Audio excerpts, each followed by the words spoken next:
Kembali lagi bersama saya, Febri Hands.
Sakit sekali, everybody.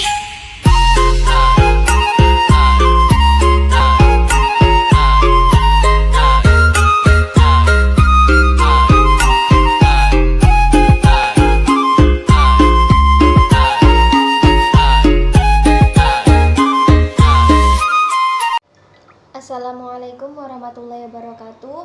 Perkenalkan, nama saya Etanova Mahayanti. Saya dari kelompok 10 akan menjelaskan tentang sistem perekonomian tertutup. Perekonomian tertutup atau closed economy adalah ekonomi tanpa transaksi dengan negara lain. Tidak mungkin menemukan negara yang menganut perekonomian tertutup.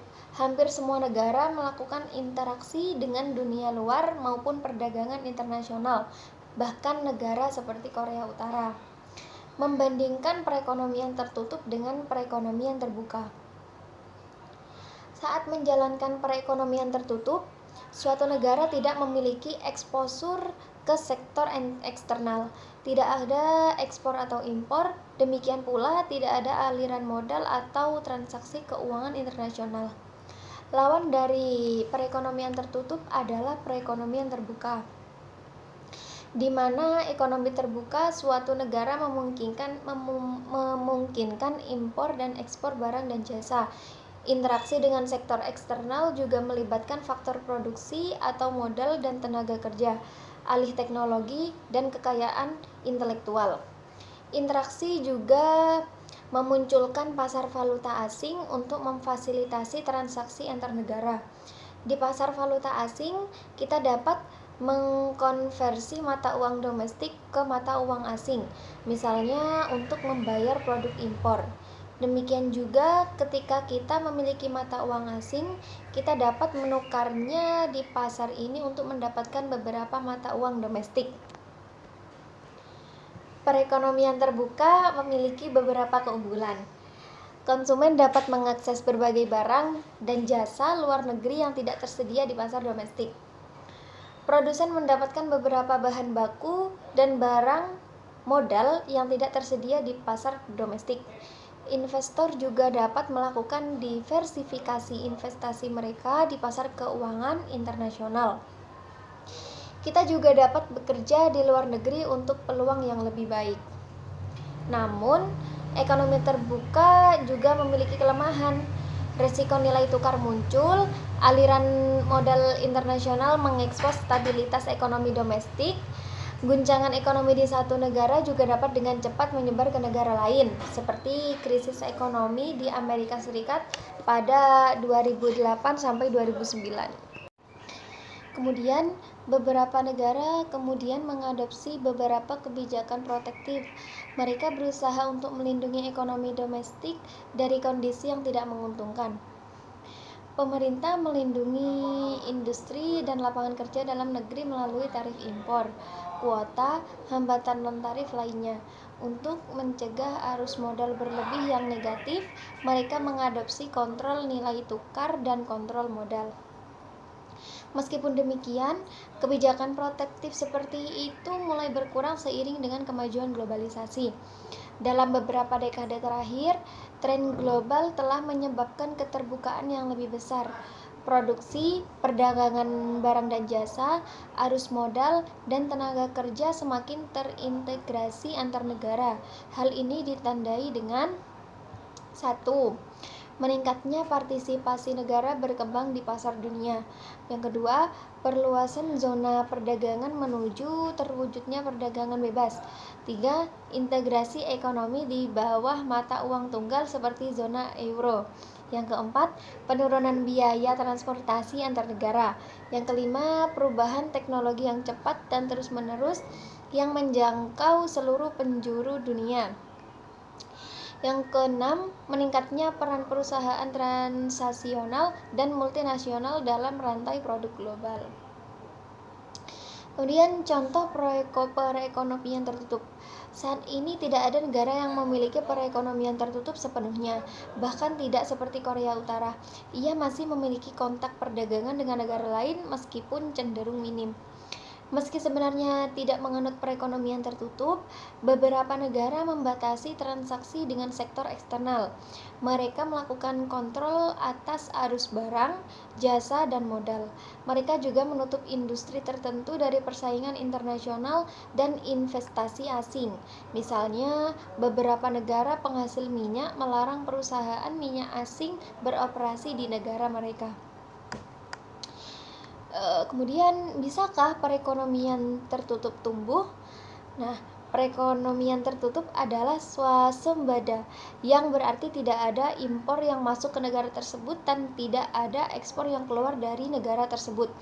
Tujuan dari perekonomian tertutup adalah untuk menyediakan semua kebutuhan melalui produksi dalam negeri.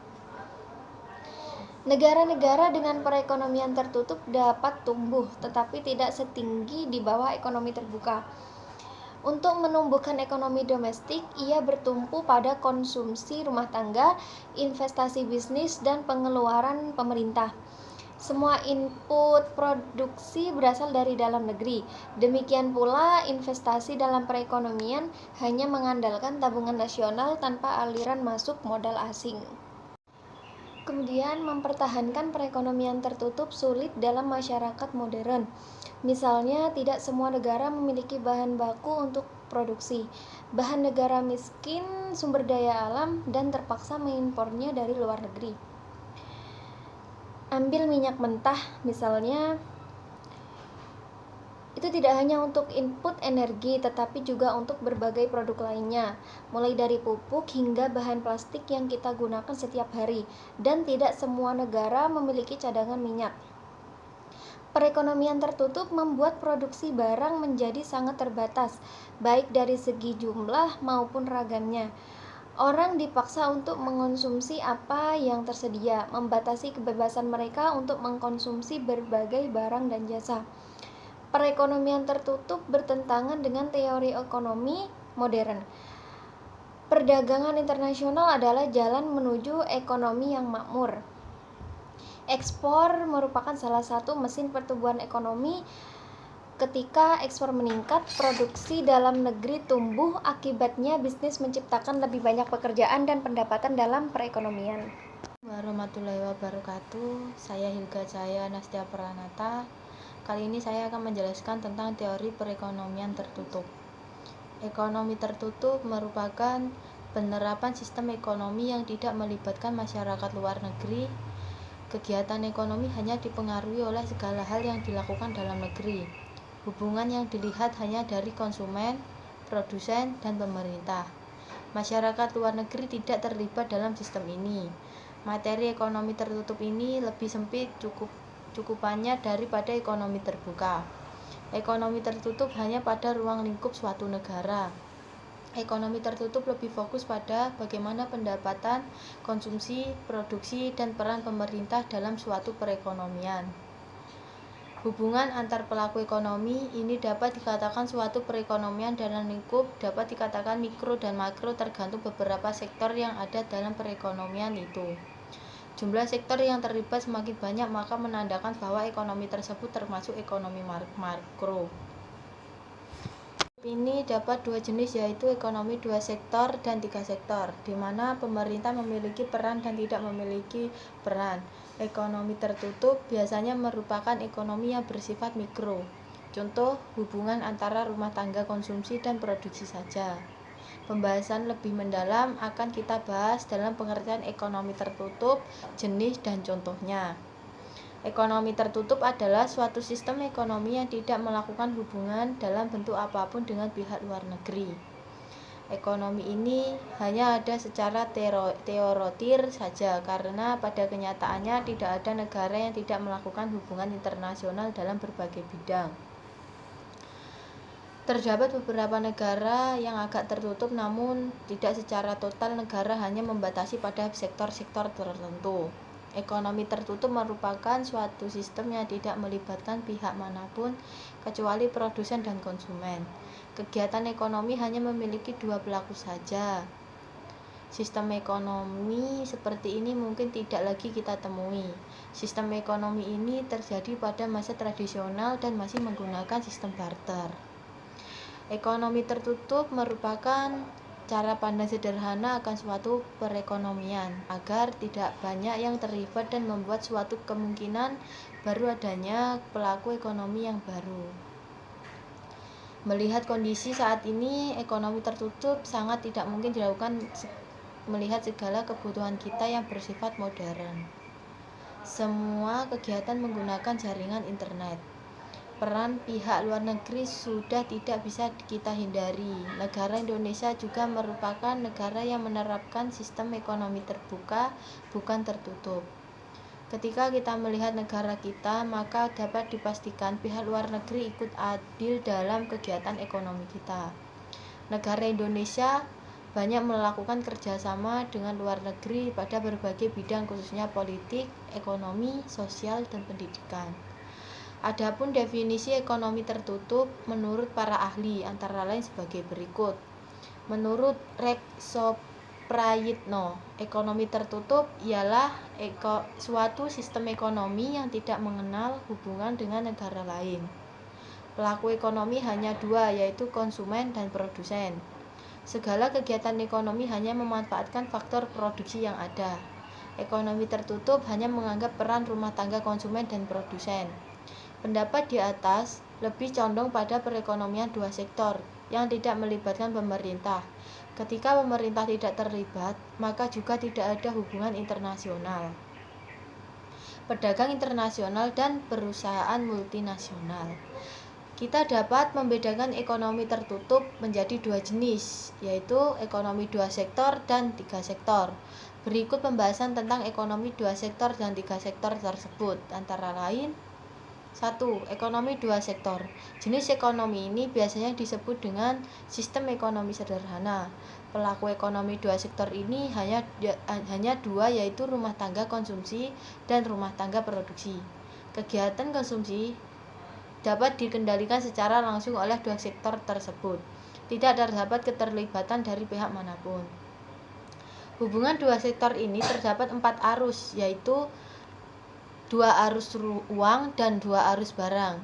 Arus barang yang pertama berupa arus faktor produksi dan arus barang yang kedua berupa hasil produksi yang dijual kepada konsumen. Arus uang yang pertama ialah balas jasa atau faktor produksi berupa upah, sewa bunga, dan lain-lain, serta arus uang yang kedua merupakan arus uang atas pembelian barang hasil produksi yang dijual kepada konsumen. Selanjutnya 2. Ekonomi tiga sektor. Jenis ekonomi ini tidak jauh berbeda dengan ekonomi dua sektor. Dalam ekonomi terdapat peran pemerintah dalam melaksanakan kegiatan ekonomi. Posisi pemerintah berada di antara rumah tangga konsumsi dan produksi. Rumah tangga konsumsi dan produksi melakukan hubungan yang sama dengan rumah tangga produksi, namun terdapat hubungan dengan pemerintah baik rumah tangga konsumsi maupun produksi. Hubungan rumah tangga produksi dengan pemerintah berupa hubungan untuk membayar pajak atas usaha yang dijalankan dan memenuhi segala birokrasi yang ada. Hubungan rumah tangga konsumsi dengan pemerintah adalah hubungan dalam hal membayar kewajiban atas faktor produksi dan pendapatan. Kewajiban tersebut berupa pajak baik langsung atau tidak langsung. 2. Komponen perekonomian tertutup. Produk domestik bruto PDB menunjukkan nilai moneter total barang dan jasa yang diproduksi di suatu negara dalam periode tertentu. Dalam konsep ini, itu akan sama dengan pendapatan dan pengeluaran agregat. Di bawah ini pengeluaran agregat PDB mewakili jumlah pengeluaran untuk 4 sektor. Pertama, konsumsi oleh sektor rumah tangga. Kedua, investasi oleh sektor rumah tangga. Ketiga, pengeluaran pemerintah. Keempat, ekspor bersih. Ekspor dikurangi impor oleh sektor eksternal. Sementara itu, rumus PDB sama dengan konsumsi plus investasi plus pengeluaran pemerintah plus ekspor neto. Persamaan di atas adalah untuk perekonomian terbuka karena tidak melibatkan ekspor dan impor, maka PDB dalam perekonomian tertutup akan sama dengan. Nama saya Fusta Martarina. Saya akan menjelaskan dari bagan dan faktor yang mempengaruhi perekonomian tertutup. 1. Perekonomian dua sektor. Perekonomian dua sektor adalah perekonomian yang terdiri dari sektor perusahaan dan sektor rumah tangga. Dalam perekonomian tidak terdapat pajak dan pengeluaran pemerintah. Perekonomian itu juga tidak melakukan perdagangan luar negeri dan dengan demikian perekonomian itu tidak melakukan kegiatan ekspor dan impor. Dalam perekonomian dua sektor, sumber pendapatan yang diperoleh rumah tangga adalah dari perusahaan. Pendapatan ini meliputi gaji, upah, sewa, bunga, dan keuntungan adalah sama nilainya dengan pendapatan nasional. Dan oleh karena itu, pemerintah tidak memungut pajak, maka pendapatan nasional Y adalah sama dengan pendapatan disposable YD atau Y sama dengan YD. Pendapatan yang digunakan rumah tangga akan digunakan untuk dua tujuan, yaitu untuk pengeluaran konsumsi dan ditabung. Tabungan ini akan dipinjamkan kepada penanaman modal atau investor dan akan digunakan untuk membeli barang-barang modal seperti mesin-mesin, peralatan produksi lain, mendirikan bangunan pabrik dan bangunan kantor. Ciri-ciri aliran pendapatan dalam perekonomian dua sektor. 1. Sebagai balas jasa kepada pengguna faktor-faktor produksi yang dimiliki sektor rumah tangga oleh sektor perusahaan. Sektor rumah tangga akan memperoleh aliran pendapatan berupa gaji, upah, sewa, bunga, dan untung. 2. Sebagian besar dari berbagai jenis pendapatan yang diterima oleh sektor rumah tangga akan digunakan untuk konsumsi, yaitu membeli barang-barang dan jasa yang dihasilkan oleh perusahaan. 3. Sisa dari berbagai jenis pendapatan rumah tangga yang tidak digunakan untuk pengeluaran konsumsi akan ditabung dalam institusi keuangan. 4. Pengusaha-pengusaha yang memerlukan modal untuk melakukan investasi akan meminjam tabungan yang dikumpulkan oleh institusi-institusi keuangan dari sektor rumah tangga. 2. Perekonomian dua sektor.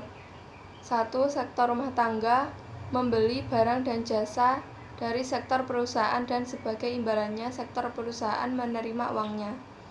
Dalam hal ini, sektor rumah tangga sebagai pembeli demand side dan sektor perusahaan sebagai penjual supply side berproses membentuk pasar dagang. 2. Sektor perusahaan menggunakan jasa faktor-faktor produksi seperti tanah, tenaga kerja, modal dari sektor rumah tangga dan sebagai imbalannya sektor perusahaan sebagai pembeli demand side dan sektor rumah tangga sebagai penjual supply side. Ini terjadi di pasar faktor produksi.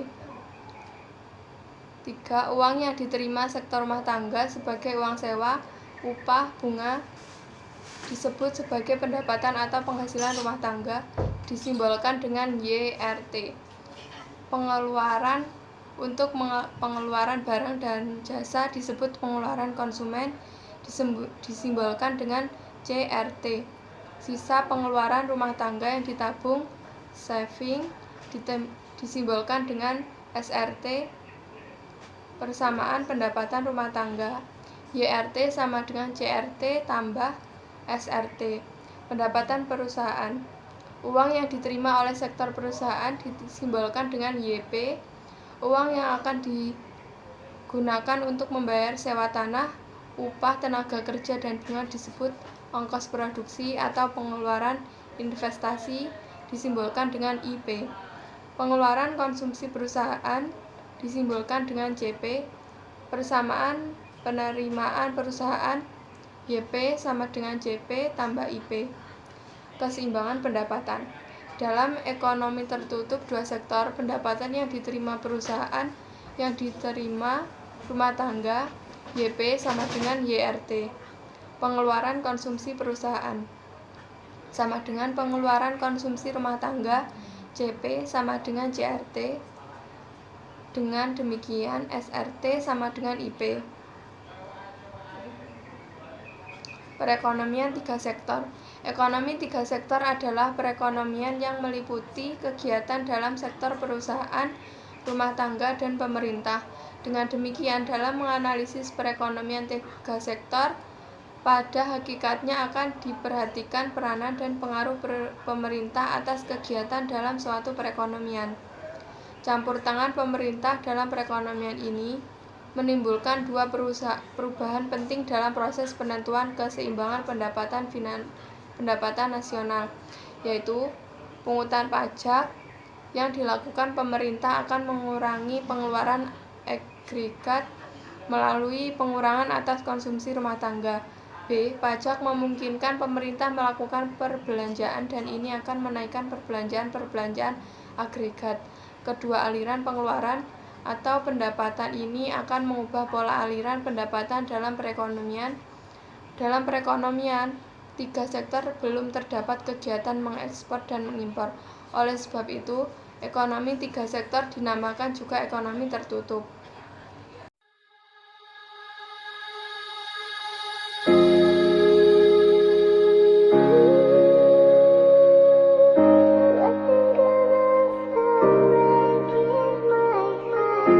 Hail nice people, kembali lagi